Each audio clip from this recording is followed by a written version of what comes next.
Assalamualaikum warahmatullahi wabarakatuh. Hello student, how are you today? I hope you are fine today. Oke, kembali lagi bersama dengan Miss Ita dalam pembelajaran fisika. Pada pertemuan kali ini, kita akan membahas materi tentang dinamika rotasi dan kesetimbangan benda tegar. Nah, subbab yang akan dibahas pada bab ini yaitu ada momen gaya, yang kedua ada momen inersia, yang ketiga ada keseimbangan benda tegar, yang keempat ada hukum kekekalan momentum sudut, dan yang kelima ada titik berat. Nanti subbab ini akan dibahas menjadi beberapa pertemuan. Oke, sebelum lanjut ke materi, Miss akan mereview sedikit materi di kelas 10. Bisa kita lihat di sini ada sebuah balok yang berpindah dari suatu titik ke titik yang lainnya. Kira-kira kalian masih ingat gak sih kenapa balok tersebut bisa bergerak atau berpindah posisi? Jadi jawabannya, balok tersebut bisa berpindah atau bergerak yaitu karena adanya gaya. Lalu kira-kira apa sih gaya itu? Jadi dapat kita simpulkan, gaya adalah penyebab benda dapat bergerak secara translasi atau lurus. Jadi maksudnya bergerak secara translasi itu adalah ketika dia bergeraknya bisa ke kanan atau ke kiri, ke atas atau ke bawah. Oke, lanjut. Untuk materi hari ini, Miss akan memberikan contoh kasus yaitu pada sebuah gagang pintu.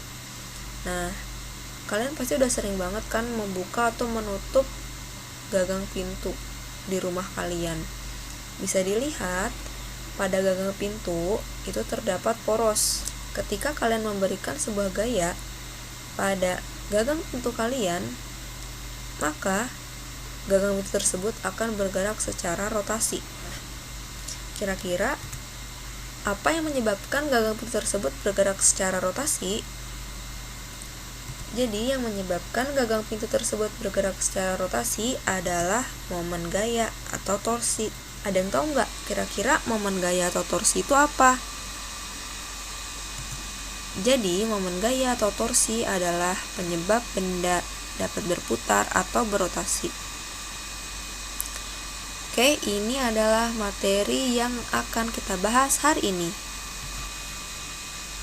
Momen gaya atau torsi dilambangkan dengan huruf seperti T yang ada lengkungan di bawahnya.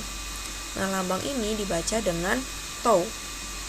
Tadi seperti yang sudah kita tahu, momen gaya atau torsi adalah penyebab benda dapat berputar atau berotasi. Di sini Miss gambarkan lagi, yaitu sebuah gagang pintu yang memiliki poros, lalu diberikan gaya atau F ke bawah, maka gagang pintu tersebut akan bergerak secara rotasi seperti ini gitu kan, tek ke bawah. Nah, di sini jarak antara poros dengan gaya yang tadi kita berikan itu bisa disebut dengan L atau bisa disebut juga dengan lengan gaya. Nah, lalu bagaimana cara menghitung momen gaya atau torsi pada gagang pintu itu? Nah, jadi menghitungnya dengan tau sama dengan F atau gaya dikali dengan L atau tadi jarak antara poros dengan gayanya. Tapi dengan syarat gaya dan lengan gaya harus saling tegak lurus. Maksudnya gimana tuh tegak lurus? Ketika nih kita berikan gaya ke bawah atau F pada gagang pintu, dan di sini lengan gayanya itu dari poros ke gaya. Nah, tegak lurusnya itu ketika ini membentuk sudut 90 derajat. F-nya ke bawah, ini L-nya. Ini maksudnya dari tegak lurus. Ketika misalkan gayanya ada di sini, kita berikan gayanya di tengah-tengah, juga masih sama kan, berarti ini dia tegak lurus. F-nya ke bawah, L-nya ke samping, karena masih membentuk sudut siku-siku gitu. Nah, bagaimana kalau misalkan gaya yang diberikannya itu tidak tegak lurus, tetapi miring membentuk sudut lain? Seperti contoh yang ini ya. Nah, jadi di sini ketika kita mendapatkan contoh gaya yang diberikan itu membentuk sudut lain, berarti kita harus proyeksikan dulu nih si gaya ini ke sumbu X dan Y. Kalian masih ingat kan? T yang ke bawah ini merupakan sumbu Y, yang ke samping ini merupakan sumbu X. Nah, sekarang kan kita tadi diminta dengan syarat itu si gaya dan si lengan gaya harus tegak lurus. Kalau misalkan kita ambil si gayanya yang Fx, kalau misalkan Fx dia nggak tegak lurus sama si lengan gaya, tapi dia itu saling sejajar, berarti kita nggak pakai yang Fx ini sebagai yang dimasukkan ke rumus nanti untuk menghitung torsinya. Coba kalau misalkan yang ini yang Fy. Nah, kalau yang Fy ini dia tegak lurus kan sama si L, berarti kita bisa gunakan F-nya itu yang Fy.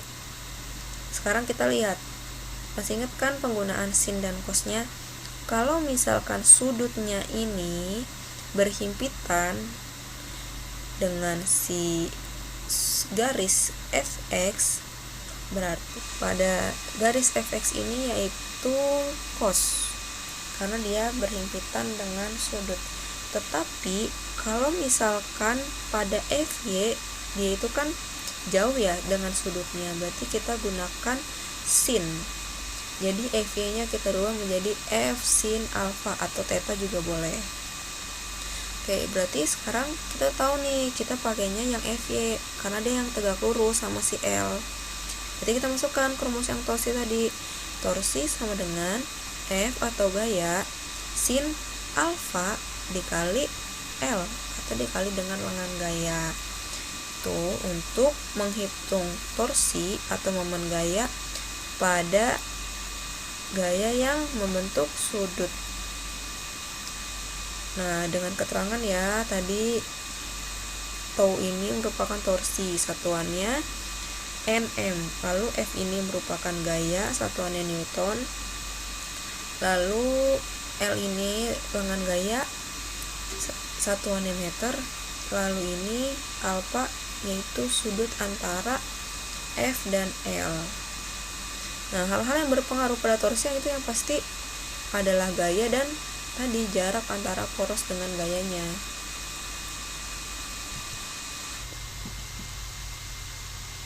Selanjutnya, torsi termasuk ke dalam besaran vektor.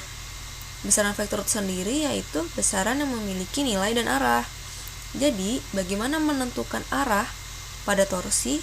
Di sini kita menggunakan aturan putaran benda, yaitu apabila searah jarum jam nilai torsinya positif, dan apabila berlawanan arah dengan jarum jam nilai torsinya negatif.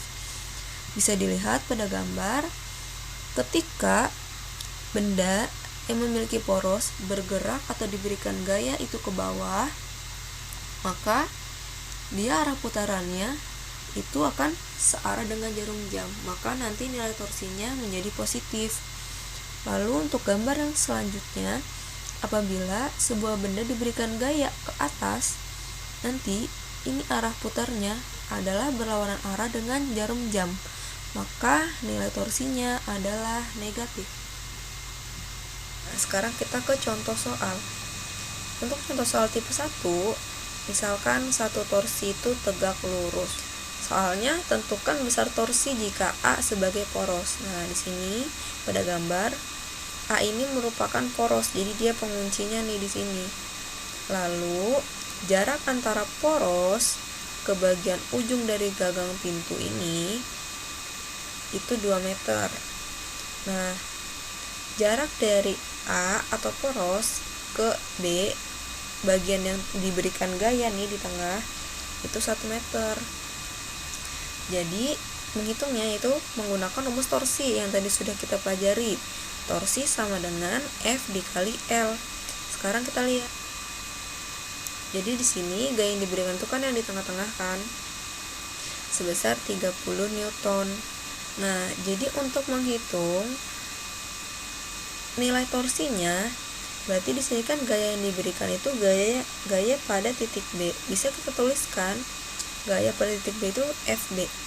Lalu dikalikan lengannya, berarti nggak mungkin dong kita pakainya yang dari A ke ujung. Berarti kita cukup hanya menghitung jarak dari poros ke gaya saja yang diberikan. Berarti kita pakainya yang lengannya ini 1 meter. Berarti kita boleh tulis dengan LAB. Lalu kita tulis lagi torsinya sama dengan, ingat kita harus menentukan arahnya dulu, nilai positif atau negatif.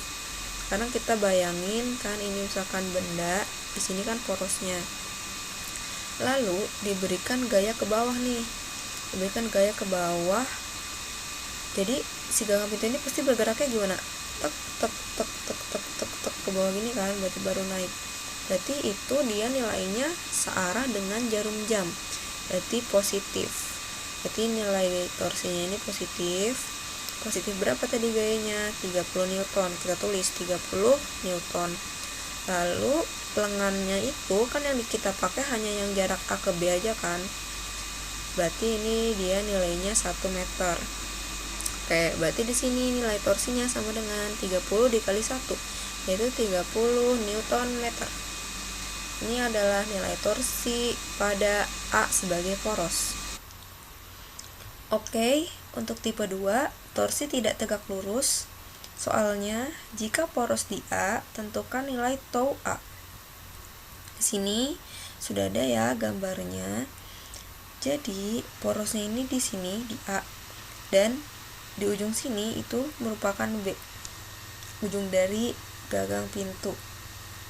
Lalu diberikan gaya yang membentuk sudut 30 derajat, gayanya sebesar 20 Newton.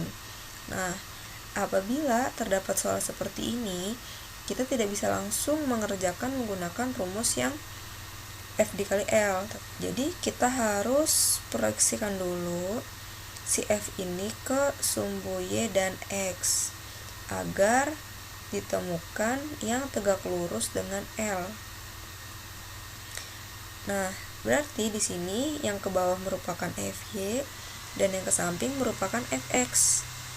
Lalu, seperti yang sudah tadi dibahas, apabila sumbu yang berhimpitan dengan sudut itu menggunakan cos, sedangkan sumbu yang berseberangan dengan sudut itu menggunakan sin. Oke, sekarang kita hitung dulu nilai FY. Berarti FY-nya sama dengan F cos alfa. Ingat, cos karena dia berhimpitan dengan sudut. Berarti F-nya 20 Newton dikali cos 30 derajat. Sama dengan 20 dikali cos 30 setengah akar 3. Jadi hasilnya sama dengan 10 akar 3. 20 sama 2-nya bisa dicoret ya, jadi 10 akar 3. Lalu untuk nilai Fx, karena dia tadi apa? Jauh dengan sudutnya, berarti kita pakai sin F sin alfa sama dengan 20 Newton dikali sin dari 30 derajat sama dengan setengah sin dari 30 derajat. Jadi 20 dikali setengah sama dengan 10 Newton. Setelah kita dapatkan hasil dari Fy dan Fx, berarti ini bisa kita tentukan manakah sumbu yang bisa kita pakai untuk dimasukkan ke dalam rumus torsi. Maka yang tegak lurus adalah di sumbu Y ya, FY tegak lurus dengan torsi. Nah, tadi kita masukkan ke rumusnya, berarti tau A sama dengan F dikali L. Nah, F-nya kita pakai yang FY, berarti FY dikali L sama dengan, sekarang kita tentukan arahnya terlebih dahulu, arah dari torsinya. Karena di sini diberikan gayanya itu ke samping tapi ke bawah kiri, berarti ini kalau misalkan kita dorong dari atas, jadi di sini kan gayanya itu ke kiri ini ya. Jadi kalau kita berikan gaya dari atas seperti ini, berarti dia itu arahnya searah dengan jarum jam, berarti dia nilainya positif. Tadi kita telah dapat hasil dari Fy itu 10 akar 3, lalu dikalikan dengan gayanya tadi kan 0,02 meter ya, sama dengan 10 akar 3 dikali 2 per 100. Ini kita rubah jadi pecahan 0,02 nya. Lalu ini 100 sama 10 bisa dicoret, jadi 100 nya tinggal 10, pangkat 10 bagi 2 dibagi 10 sama dengan 0,2. Jadi didapatkan hasilnya 0,2 akar 3 Newton meter. Oke student, gimana materi pada pertemuan hari ini? Semoga kalian paham ya. Oke, kita lanjutkan pelajaran fisika di minggu depan. See you!